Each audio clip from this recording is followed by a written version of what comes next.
Partai Nusantara, bangkit dan maju bersama ASEAN.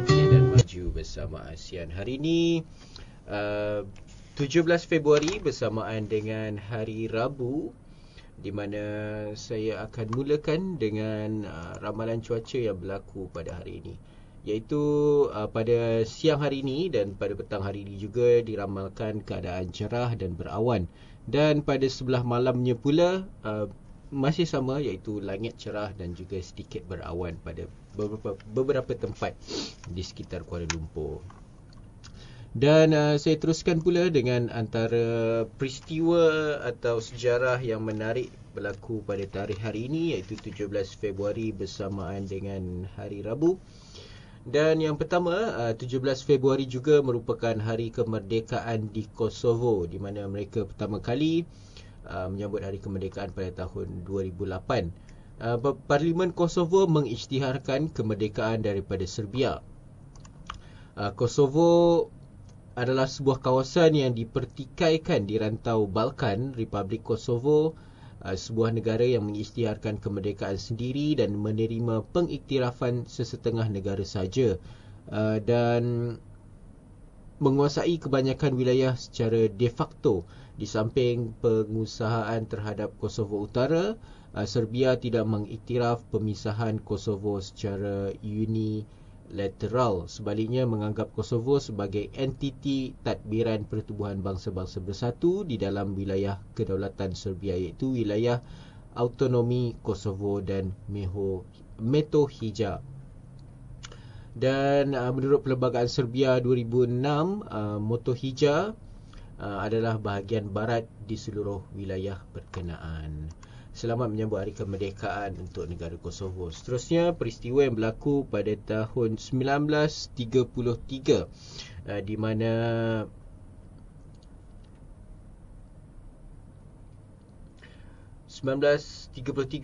majalah Newsweek diterbitkan buat julung kalinya. Newsweek merupakan majalah berita antarabangsa yang diterbitkan setiap minggu di Amerika Syarikat. Majalah ini kedua terbesar pasarannya selepas majalah Times. Ia diterbitkan dalam bahasa Inggeris dan 12 bahasa lain seperti bahasa Jepun, bahasa Korea, bahasa Poland, bahasa Rusia, bahasa Spanyol, bahasa Arab dan bahasa Turki. Pada 2003, ia terjual lebih daripada 4 juta naskah, kemudian menurun kepada 2.7 naskah, dan pada 2010 hanya 1.5 juta naskah sahaja. Kini terdapat 22 biro dengan pangkalan hadapan terletak di New York, Los Angeles, Chicago, Detroit, Dallas, Miami, Washington, Boston, San Francisco. Lain-lain adalah London, Paris, Berlin, Moscow, Jerusalem, Baghdad, Tokyo, Hong Kong, Beijing, Cape Town, Mexico City dan Buenos Aires. Dan seterusnya, peristiwa yang berlaku pada tahun 1936, di mana pahlawan atau adiwira pertama dunia, The Phantom, muncul buat julung kalinya di dalam komik, iaitu pada tarikh hari ini, 17 Februari bertepatan dengan tahun 1936. The Phantom adalah adiwira yang menggunakan kostum berwarna hijau. Saya yakin banyak penggemar yang mengenali adiwira The Phantom tersebut. Dan yang terakhir, peristiwa yang berlaku pada tarikh hari ini, iaitu yang berlaku pada tahun 2003, di mana skim bayaran kesesakan London mula beroperasi dan mengenakan bayaran terhadap pemandu yang memasuki bahagian tertentu di London pada waktu kerja. Apa itu bayaran kesesakan London? Bayaran kesesakan London adalah satu bayaran yang dikenakan pada beberapa kategori kenderaan bermotor yang berada di atas jalan raya pada waktu-waktu tertentu di dalam zon bayaran kesesakan. Sebuah kawasan trafik di London Bayaran ini bertujuan untuk mengurangkan kesesakan dan meningkatkan tabung pelaburan bagi sistem pengangkutan di London. Zon ini telah diperkenalkan di pertengahan London pada 17 Februari 2003 dan diperluaskan ke kawasan barat London pada 19 Februari 2007. Meskipun ini bukan merupakan kali pertama sistem sebegini digunakan di United Kingdom, sistem ini adalah yang terbesar semasa dia diperkenalkan dan masih lagi merupakan yang terbesar di dunia. Beberapa di dunia mengambil bayaran kesesakan London sebagai rujukan apabila ingin mewujudkan sistem mereka. Itu saja peristiwa dan sejarah yang berlaku pada tarikh hari ini, iaitu 17 Februari. Dan saya teruskan pula dengan fakta yang menarik yang ingin saya kongsikan bersama pendengar sekalian, iaitu hari ini saya ingin menyampaikan fakta mengenai 9 momen kontroversi oleh Jim Morrison. Jim Morrison adalah pantolan atau frontman untuk grup band The Doors. Saya yakin banyak yang mengenali beliau dan beliau adalah antara idola musisi yang menjadi idola remaja-remaja era 80-an, 90-an dan sekarang. Dan beliau juga antara penyanyi yang menghembuskan nafas terakhir di usia 27 tahun. Jim Morrison terkenal sebagai salah satu musisi paling kontroversial yang pernah ada. Vokalis dari grup band The Doors ini mengalami beberapa kejadian yang mengundang kontroversi selama karier musiknya. Antara kontroversi yang terjadi selama hidup Jim Morrison, yang pertama adalah lirik lagu The End yang sangat kontroversial. The End menjadi salah satu lagu paling kontroversial yang pernah ditulis oleh Jim Morrison. Lirik lagu tersebut mengandung kata "Father, yes son, I wanna kill you. Mother, I wanna fuck you all night long," yang sangat tidak pantas. Namun anehnya, lagu ini menjadi lagu yang paling diminati oleh penonton dalam konsert The Doors. Dan seterusnya, yang kedua, kontroversi The Ed Sullivan Show. Pada 17 September 1967, The Doors diundang untuk tampil di acara Ed Sullivan Show. Sang pembawa acara kemudian meminta Jim Morrison untuk menggantikan lirik lagu dari Light My Fire yang bunyi "Girl, we can't get much higher" menjadi "Girl, we can't get much better." Namun kerana gugup atau lupa, Jim malah menyanyikan lirik yang asli dan membuat kontrak selama 6 episodnya telah dibatalkan. Dan kontroversi yang ketiga daripada Jim Morrison, beliau ditahan saat konsert. Jim Morrison menjadi musisi rock pertama yang ditahan ketika tampil di atas panggung. Peristiwa ini terjadi pada 9 Disember 1967 ketika seorang polis menemukan Jim bersama seorang perempuan di kamar mandi sebelum acara konsert tersebut. Dan yang keempat, kontroversi yang keempat, beliau didakwa mengganggu ketenangan publik. Pada 23 September 1963 di Florida, Jim Morrison didakwa melakukan tindakan yang mengganggu ketenangan publik dan mabuk ketika menonton pertandingan futbol. Dia juga menghina seorang pemain futbol serta mencuri payung dan helmet dari dalam kereta polis. Dan kontroversi yang kelima, mabuk dan menghisap ganja. Pada 28 Januari 1968, Jim Morrison dilaporkan mabuk dan membuat kegaduhan di depan umum ketika dirinya berada di Las Vegas. Jim juga kedapatan sedang menghisap ganja ketika itu. Dan kontroversi yang keenam, mengganggu petugas di pesawat. Pada 9 November 1969, Jim dipenjara kerana mabuk dan mengganggu awak pesawat maupun pramugari dalam penerbangan menuju ke Phoenix. Dan yang ketujuh pula, insiden Miami. Jim Morrison pernah didenda sekitar $500 kerana menunjukkan penisnya di hadapan umum. Namun tidak pernah ada yang melihat bahawa Jim Morrison menunjukkan penisnya di hadapan umum. Dan kontroversi yang ke-8 adalah kematian Jim Morrison. Banyak musisi yang meninggal di usia 27 tahun membuat Jim Morrison ingin menjadi member dari Club 27 ini. Jim Morrison juga diduga memalsukan kematiannya kerana merasa muak dengan kehidupannya saat ini. Buktinya tubuhnya tidak pernah ditemukan dan tidak pernah ada bukti bahawa dirinya meninggal. Namun sebuah laporan seorang doktor di Paris menyebutkan bahawa Jim Morrison meninggal kerana serangan jantung.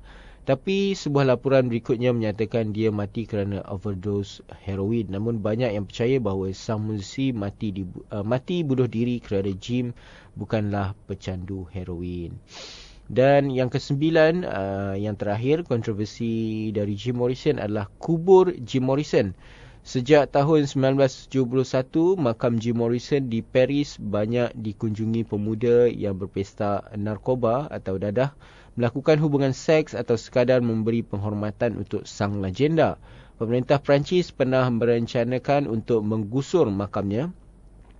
Namun kerana makam tersebut menjadi destinasi kedua paling popular setelah Menara Eiffel, maka rencana tersebut terpaksa ditangguhkan atau dibatalkan. Itu saja fakta atau info mengenai 9 momen kontroversi Jim Morrison. Kita rehat sebentar sebelum nanti saya teruskan lagi dengan berita antarabangsa.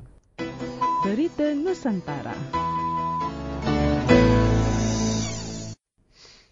Kembali lagi bersama saya Raditya Arman Muhammad dalam Berita Nusantara melalui Radio Dura Nusantara, bangkit dan maju bersama ASEAN. Dan kita teruskan pula dengan berita antarabangsa yang telah saya susun dan saya sediakan untuk pendengar sekalian. Berita yang pertama mengenai Shahruhan terima ijazah selepas 28 tahun. Aktor dan penerbit ternama Bollywood Shahruhan akhirnya menerima ijazah beliau semalam. Setelah 28 tahun selepas tamat pengajian di Kolej Hansraj, New Delhi. Pelakon utama filem Diwali itu akhirnya berkesempatan meluangkan masa menerima ijazahnya ketika berada di kota itu untuk melancarkan filem terbarunya yang bertajuk Yaj Raj Film, berjudul Fan.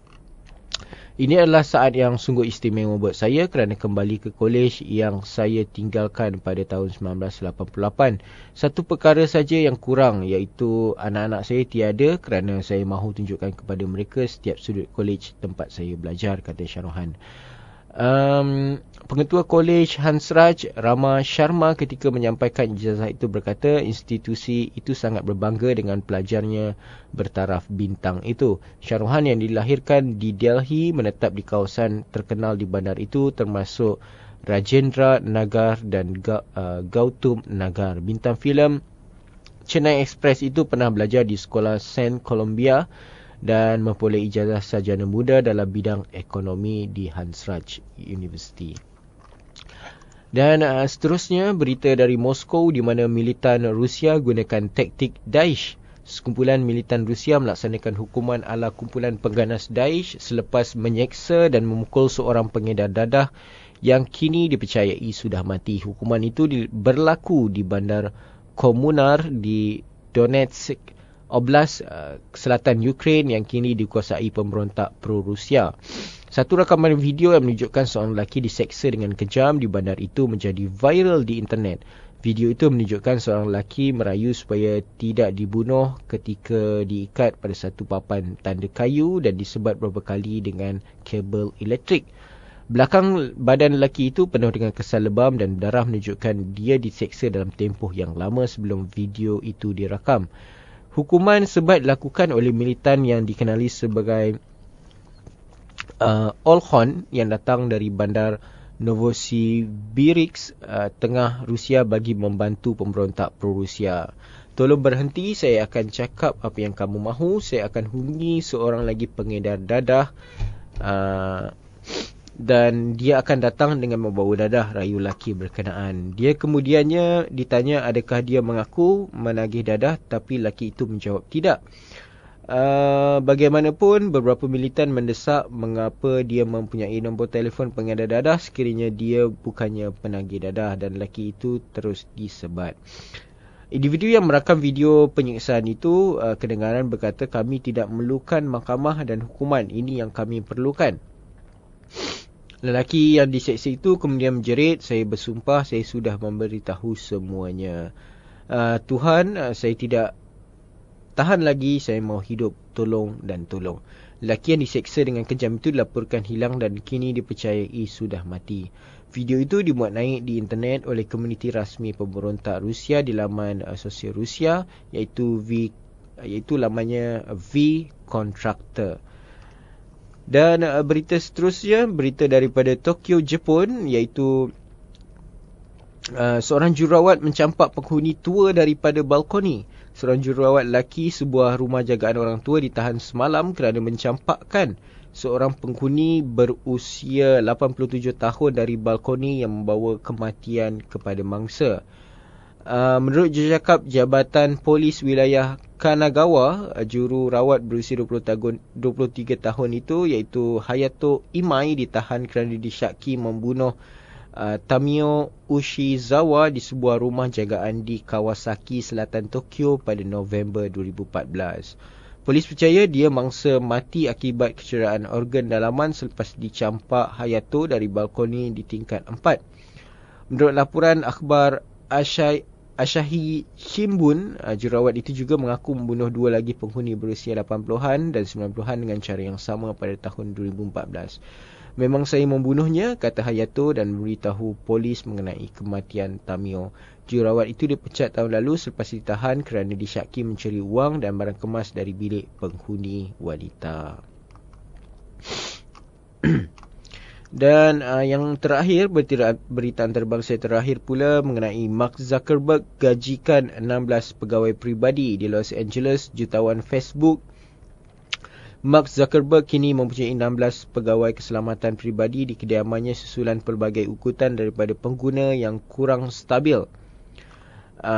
Dia ada ramai pengawal peribadi di rumahnya, begitu juga beberapa jutawan teknologi lain di sekitar bandar sama yang turut menambah jumlah pegawai dari dalam diam. Kami dengar semua 16 pegawai Zuckerberg tidak bertugas sekaligus, sebaliknya mengikuti shift. Anda mendekati ratusan juta manusia, semua ketua pegawai eksekutif menerima ugutan dan mereka mengambil serius perkara itu, kata sumber dari lembah Silicon mengenai lanskap sebenar dunia digital. Sumber itu turut menegaskan Facebook menjadi antara penyebab utama putus cinta dan penceraian yang boleh mencetus rasa marah di kalangan pengguna yang menyalahkan laman web ini. Sementara itu, peguam The American Academy of Matrimonial berkata Facebook mempunyai kelebihan sebagai bukti penceraian dalam talian dan yang tiada taranya. Dan itu saja berita antarabangsa yang telah saya sediakan untuk pendengar sekalian. Kita rehat sebentar sebelum nanti saya teruskan lagi dengan berita politik dan hal ehwal semasa.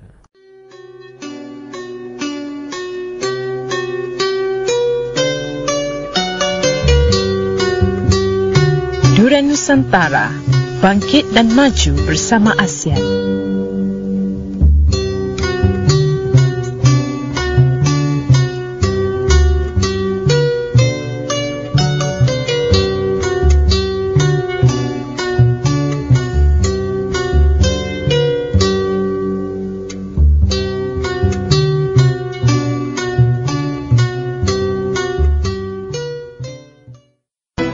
Berita Nusantara.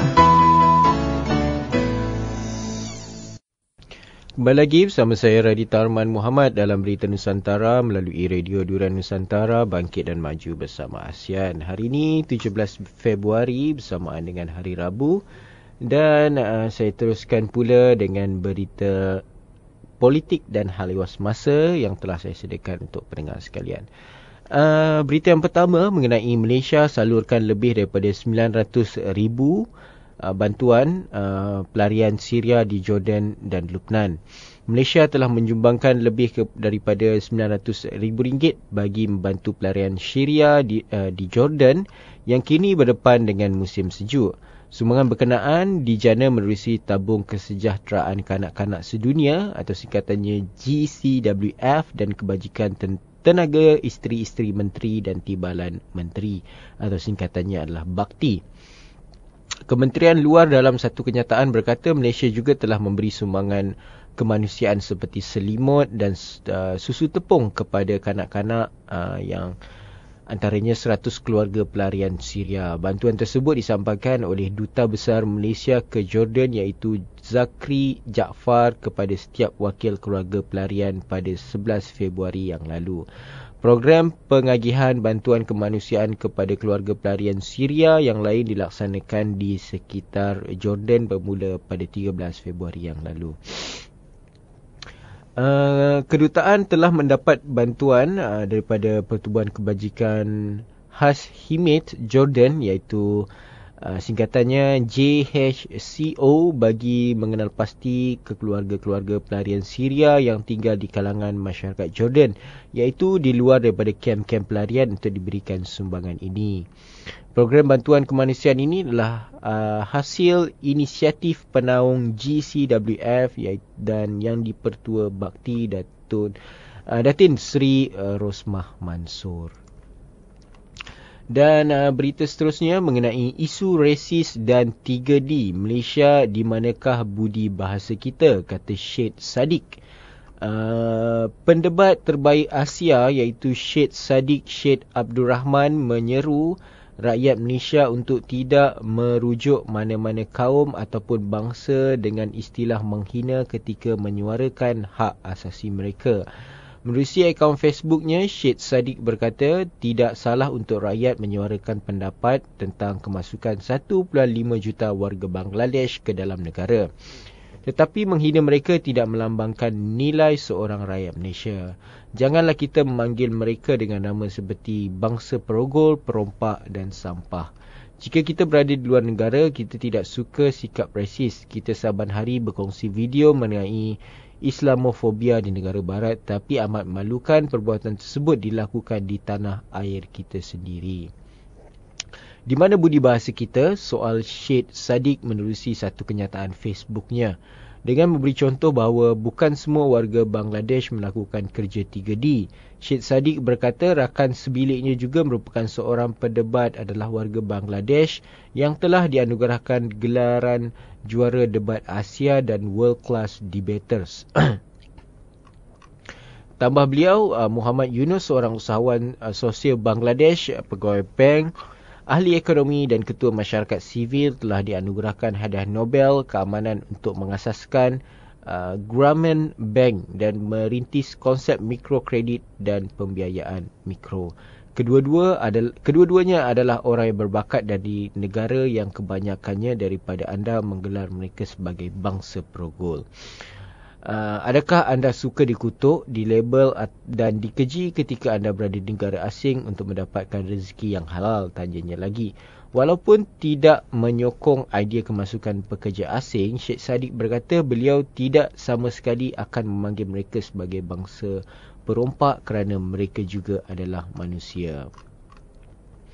Dan berita seterusnya daripada Jakarta mengenai JI kembali aktif. Ketika pihak berkuasa Indonesia giat memburu anggota militan negara Islam, iaitu singkatan daripada IS, susulan serangan di Jakarta pada bulan lalu, satu kumpulan radikal tempatan dengan senjata lebih ganas dikesan kembali aktif. Jemaah Islamiah, iaitu singkatan daripada JI, dipercayai hampir berkubur selepas operasi pihak berkuasa berjaya membunuh dan menangkap beratus-ratus pengikut dan pemimpinnya. Kumpulan yang mempunyai rangkaian di seluruh Asia Tenggara termasuk Malaysia, Filipina dan Thailand itu terkenal dengan beberapa siri serangan bom terhadap kepentingan barat pada awal tahun 2000. Pada tahun 2002, beberapa anggota JI melancarkan serangan bom di Bali menyebabkan lebih daripada 200 mangsa yang kebanyakannya adalah pelancong asing terbunuh. Bagaimanapun, satu temu bual dengan dua anggota yang masih aktif dan seorang bekas pengikutnya mendapati kumpulan ini kembali bergerak semula dengan merekrut anggota baru, menambahkan dana serta menghantar anggotanya mendapat latihan di Syria. Seorang bekas anggota JI iaitu Nasir Abbas berkata kumpulan itu kini berada di tahap persediaan. Mereka tidak melakukan sebarang operasi tetapi merekrut anggota baru, meningkatkan pengetahuan, pendidikan, rangkaian dan kewangan. Saya tidak memandang rendah keupayaan mereka, katanya. Penganalisis keselamatan yang berpangkalan di Jakarta iaitu Sydney Jones percaya JI kini mempunyai anggota hampir 2,000 orang, iaitu hampir sama ketika serangan di Bali dilancarkan. Beberapa anggota JI yang ditahan baru-baru ini dapati menyimpan sejumlah senjata api. Pihak berkuasa juga percaya JI mempunyai latihan yang lengkap, tersusun dan sumber keuangan yang besar, lebih memberi ancaman berbanding IS. Nasir memberitahu JI masih mempunyai beberapa ketua yang menerima latihan di Afghanistan pada tahun 1980-an. Mereka ini sebagai ketua kembali dengan pengalaman bertempur dan kemahiran membuat bom, jelasnya. Dan berita politik dan hal ehwal semasa yang terakhir pula datangnya daripada Filipina, di mana Filipina luluskan lelongan barangan kemas Imelda. Kerajaan Filipina meluluskan pameran dan lelongan awam koleksi barangan kemas milik balu mendiang diktator Ferdinand Marcos Imelda yang dianggarkan bernilai sekitar 21 juta American dollar, atau jika diringgitkan sekitar 86.75 juta ringgit, kata pegawai. Koleksi barangan kemas itu dirampas ketika Marcos dan keluarganya melarikan diri ke Hawaii pada 1986 ketika kebangkitan rakyat yang menamatkan pemerintahannya selama 2 dekad. Antara barang kemas yang dirampas termasuklah berlian 25 karat berharga sekurang-kurangnya sekitar 5 juta American dollar atau sekitar 20.65 juta ringgit, dan tiara berlian Cartier yang dianggarkan bernilai lebih daripada 50,000 American dollar, iaitu sekitar 206,552 ringgit. Ketua Suruhanjaya yang ditugaskan merampas harta keluarga Marcos iaitu Andrew Di Castro berkata pameran dan lelongan itu dirancang diadakan sebelum penggal pemerintahan Presiden Benigno Aquino tamat pada Jun ini. Majlis Perswastaan yang diketuai Jawatan Kewangan pada minggu lalu meluluskan penjualan barang kemas berkenaan. Sebahagian barang kemas itu dirampas di Istana Presiden selepas keluarga Marcos melarikan diri. Sejumlah lagi barang kemas dirampas di Hawaii dan di lapangan terbang Manila. Barang kemas yang dirampas ini menjadi manifestasi salah guna kuasa Marcos panjang pemerintahannya, kata pengerusi majlis berkenaan iaitu Richard Amurao. Itu saja berita politik dan hal ehwal semasa yang telah saya sediakan untuk pendengar sekalian. Kita rehat sebentar sebelum nanti saya teruskan lagi dengan berita ekonomi dan bisnes.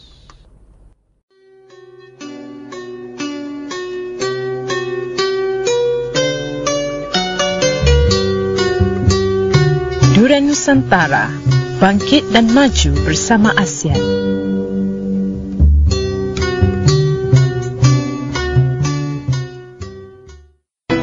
Berita Nusantara.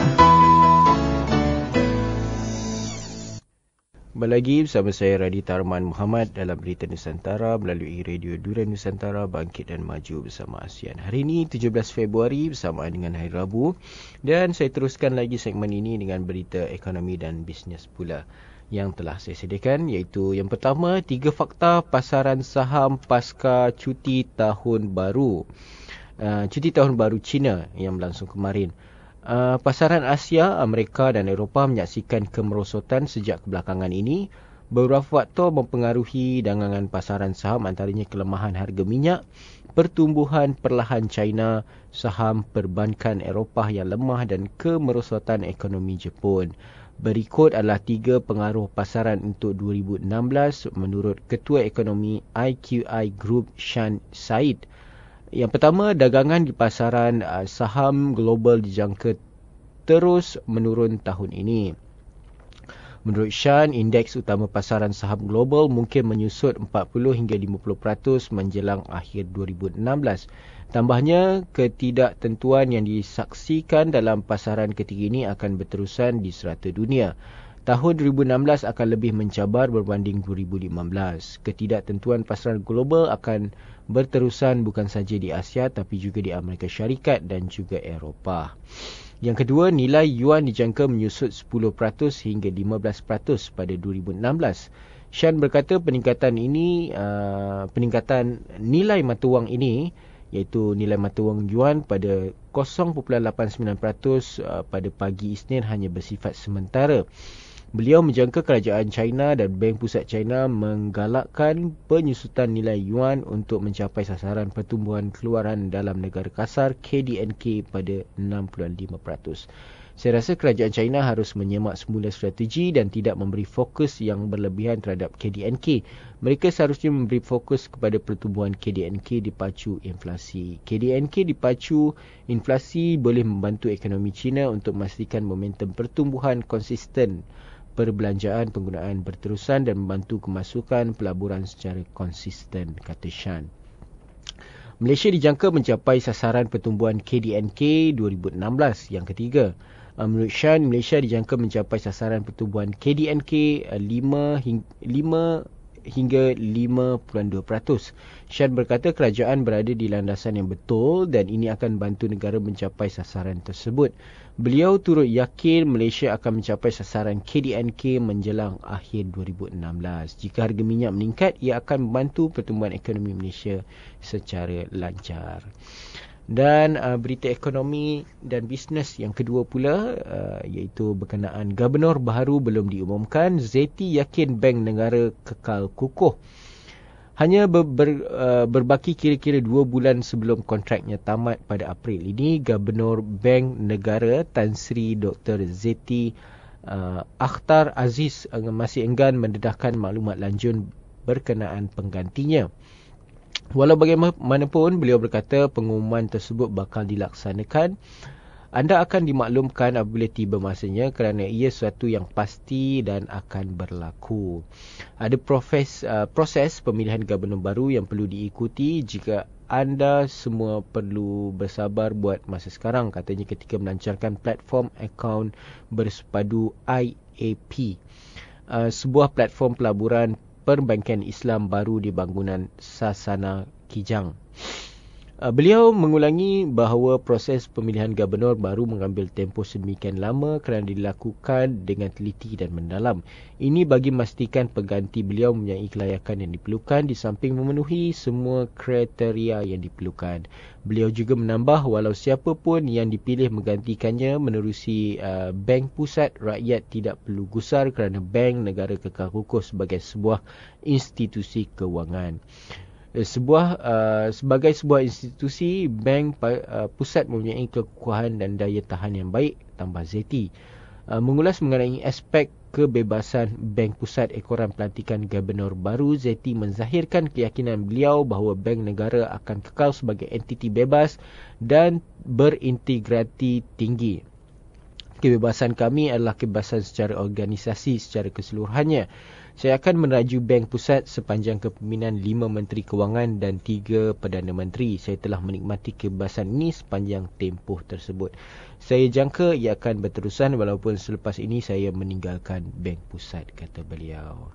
Itu saja berita ekonomi dan bisnes untuk hari ini, iaitu berita pada tarikh 17 Februari. Seperti biasa sebelum tutup, saya ada kata-kata motivasi yang ingin saya kongsikan bersama pendengar sekalian yang berbunyi, hidup itu layaknya mengendarai hidup itu umpama kita memandu atau mengendarai basikal. Agar tetap seimbang, maka kita tetap harus terus mengayuh. Jadi agar kita tetap stabil, kita harus terus bekerja. Seperti itu perumpamaannya. Jadi kita harus seimbang dalam kehidupan ini. Untuk seimbang, kita harus tetap mengayuh. Mengayuh itu dalam erti kata lain seperti kita harus seimbang dalam pekerjaan dan kehidupan sehari-hari, seimbang dalam dunia dan akhirat, seimbang dalam kerja dan waktu bersama keluarga. Dan sampai di sini saja berita untuk berita Nusantara untuk tarikh 17 Februari.